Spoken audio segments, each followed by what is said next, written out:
My name is Chuck Capps, and I'm 59 years old.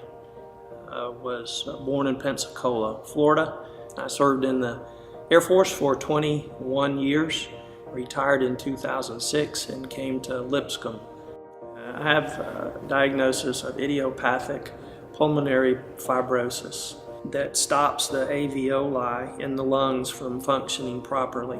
I can take air in pretty efficiently, but it's the exchange of CO2 to oxygen out to the rest of my body that those alveoli control.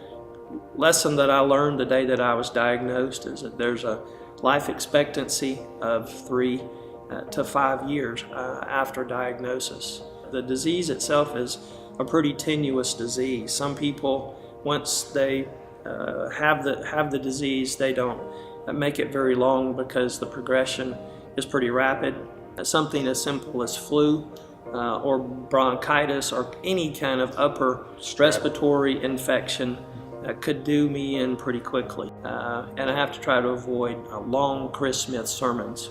Those also are known to be very bad for people with IPF. If this disease continues to progress, then the only remedy that I have it would be a lung transplant. The most devastating thing about the diagnosis is the prospect of not living to see my grandchildren maybe even born, or certainly go to their ball games or see their graduations. It's a transformation for me cognitively to go from I'm going to live another 30 years to I may not live another 3 months, I may not live another year. And I'm thankful for the upbringing that I had, particularly with my mother, a very fine Christian lady. And I watched her pass away in a very short period of time. She is diagnosed with cancer. And I was with her the day that she received the notification about the cancer. And she kind of lit up whenever the news was given to her, and her response was, well, I'm going to see my Jesus.